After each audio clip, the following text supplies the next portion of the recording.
Thank you very much. I have to tell you up front that I wasn't prepared for this. We've been away from home for about 3 weeks, and I didn't find out about this until about a week ago. So I'll have to do this extemporaneously. And if I make any mistakes on dates or anything, please chip in and let me know. To give you a little background,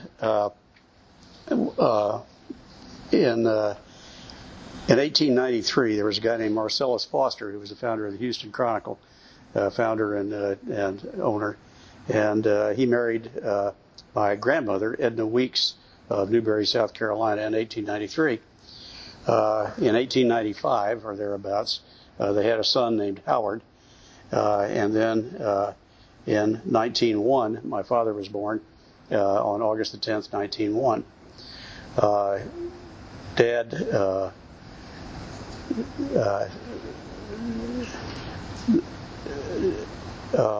Foster and Edna were divorced in 1905, and then Edna married a guy named John Henry Kirby Remsen from New York shortly after that. Remsen adopted my father and changed his name. My father was christened Kirby Weeks Foster, and they changed his name to James Kirby Weeks Remsen. Can you speak up a little bit, sir? Yes, I'm sorry. I'll be glad to. I'm not accustomed to doing this. So, at any rate, Dad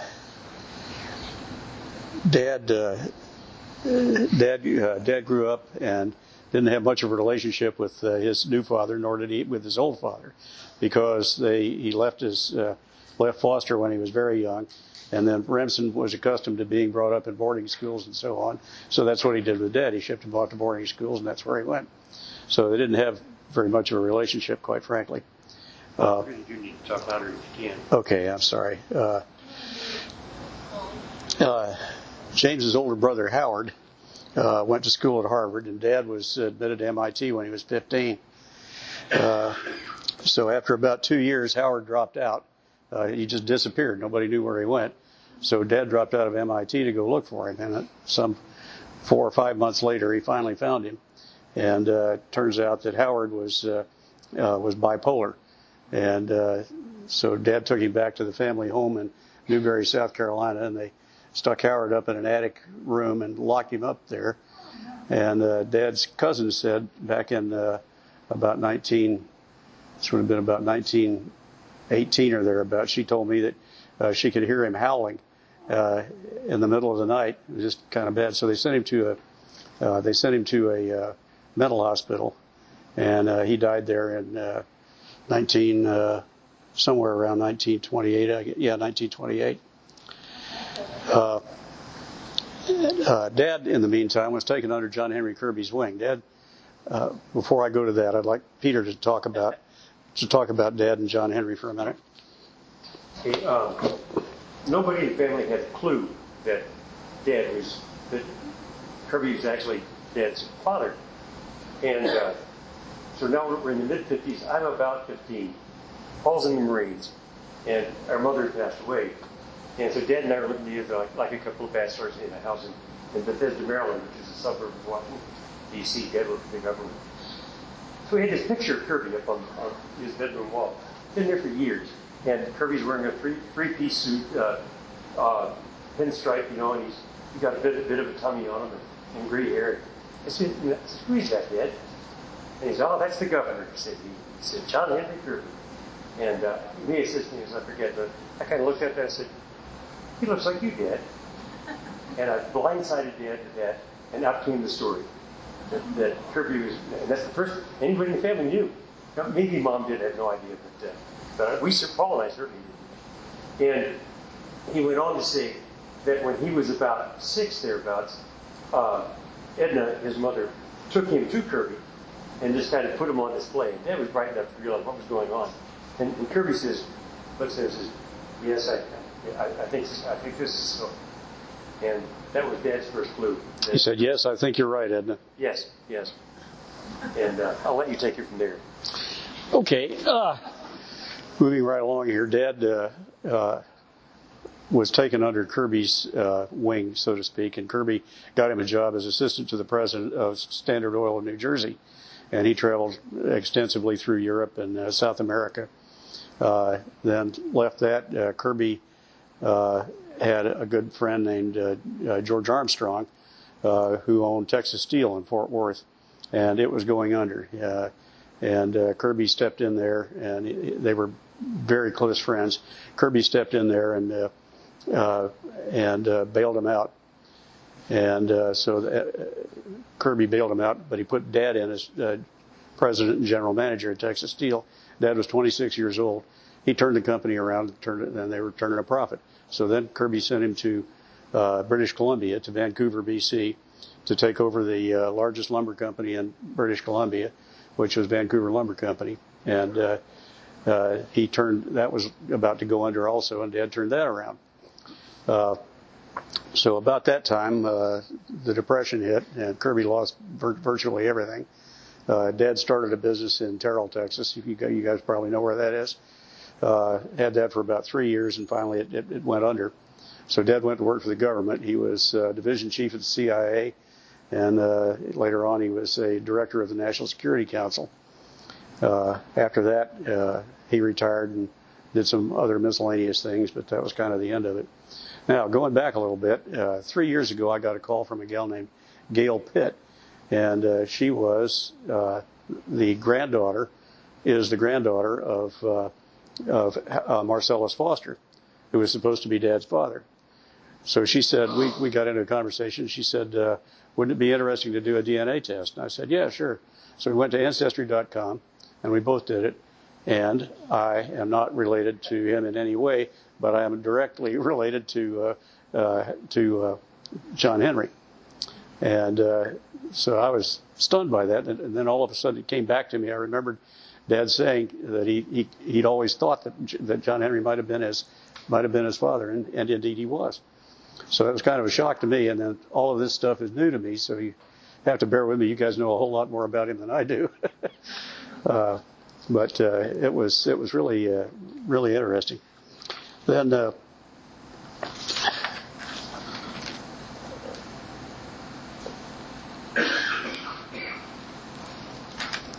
Brother Peter here is a Georgia Tech graduate, electrical engineer, and he served as an Army officer in Vietnam, and then went on to work for IBM. He was an IBM executive. Last position was manager of the distribution industry for Asia and South America for IBM. He lived in Tokyo for 5 years, and then he retired and so on. I started out, I went and joined the Marine Corps, and I was a cryptologist. I was the first Marine in 1958. I was the first Marine to be appointed to Navy Cryptologic School, and I was the only one in the class, and I had the very good fortune to graduate as valedictorian. So then I guess they said, well, maybe all these Marines aren't as dumb as we thought they were. So they put a bunch of other ones. After that, they sent some more in there. But it was really an interesting time. I had a security clearance that was 2 levels higher than top secret, and I mean I saw everything. It was really interesting. But I didn't want to work for the government, so I got out and I went to the University of Maryland. And there I carried a dual major in beer and panty raids. So I didn't learn much, but I sure had fun. So then after that, I went on and I started, over the years, I founded and grew and sold six companies. And I retired 4 times. I think this last one's going to keep. But had a lot of fun over the years. I really have. The last company I founded is in Conroe, Texas. You probably know where that is. Not the little Conroe here, but the one that's just outside of Houston. And we have 42 acres there and 350,000 square feet under roof. And their revenues last year were $75 million. So they're doing okay. My son is senior vice president there. It's called Stainless Structurals. And they manufacture large stainless steel structural shapes with a new technology called laser fusion. And when we got into this, there was only one other person in the world that had that technology. That was ThyssenKrupp out of Germany. And I changed the paradigm by which those products are distributed, and basically ran them out of the business, bought their equipment and bought all their inventory, and so we don't have any competition. It's a nice place to be. Oh, and I see none of us are wearing masks. I don't want you to feel funny around me about COVID. I have no COVID symptoms at all, except for loss of taste and smell. My friends say I have no taste and I don't smell good.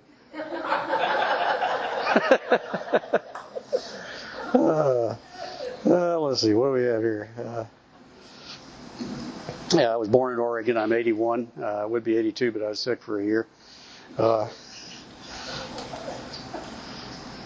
Cindy and I, my wife Cindy, we've been together for 30 years, been married for 15 years, and the love of my life. I wouldn't trade her I wouldn't swap her for a fully trained border collie. So that's kind of what I have. That's where we are, and so on. And anybody have any questions? I have an anecdote to share beforehand, though. That's when Paul mentioned that John Henry invested in Texas Steel Company in Fort Worth and put Dad in, and Dad turned it around. Well, fade in, fade out. I'm a senior. I'm a junior. I just finished my junior year at Georgia Tech, and I'm looking for a summer job. And George Armstrong Jr.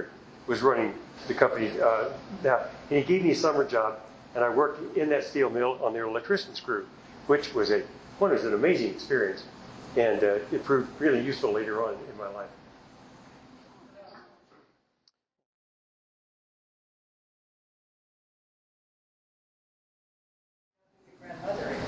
My grandmother is Edna Weeks, and she married Foster, and she died in 1948, I believe, and I was 7 years old. I remember her, but not real well. And she was from Newberry, South Carolina, and she was a beautiful woman, absolutely beautiful. Dad, in Dad's bedroom, he had a picture of John Henry and also a picture of his mother, Edna. And she's really, really a knockout. Any other questions? Sure. Prince of the Pines. Yes, I have 2 copies of it. One of them is absolutely pristine in a cover and all of that. Also, I also have a printout, like a brochure of the honorary dinner that they gave him in the Rice Hotel. I think it was 1928 or something like that. At any rate, there are many accolades. There are the prominent people that were there, and just had a lot of respect for him. I'd give anything to meet him.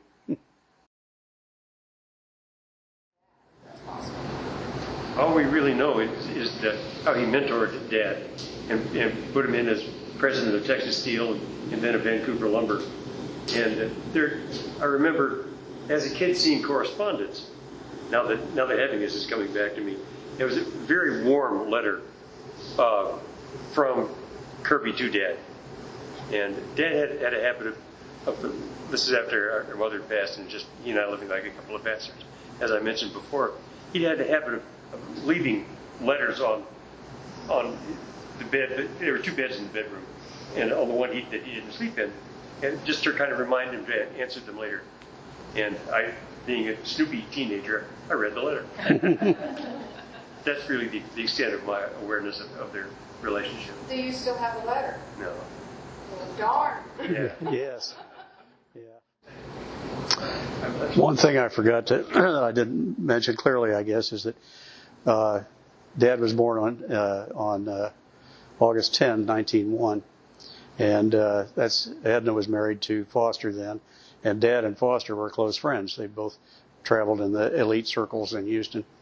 But if you go back from August 10, she had an affair with Kirby somewhere around Christmas of 1900, and so there's a 100-year-old mystery solved. About 2 or 3 years. Really? That's all? Yeah. Mm-hmm.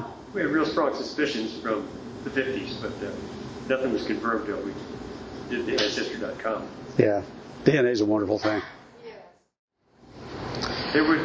He worked for Standard of New Jersey, and he told this story. He was in Europe, and his mother really wanted him to come home. And finally she said, "Come home, Jim, I'm on my deathbed." So he quit Standard New Jersey. came home. She met the boat and never looked better in her life. And it was said that nobody ever quit Standard New Jersey twice. But he did get hired back, and they sent him to South America, to Colombia. And he was the manager of an oil pipeline operation that went up the Magdalena River to the oil fields. It was kind of interesting. There was a guy that tried to steal a payroll there, and Dad shot and killed him. I'll be darned. Didn't know that. Yeah, the story about him saving that young black man from being lynched is pretty interesting, too. I know that story. Would you please tell it? I'm a little foggy on it because it's been a long time since I read it, but there was a young black man that was accused of raping a white woman, and they put him in jail in some little town around here. I don't remember which one. Put him in jail there, and the people were going to lynch him. And Kirby went over there and somehow got him out of there and hid him, and then sent him some other place, and he got away. And later it was proven that someone else had committed the crime. It's in the Prince of the Pines. Any other questions? Good job, guys. Thank you, sir. Thanks so much for having us. Thank you.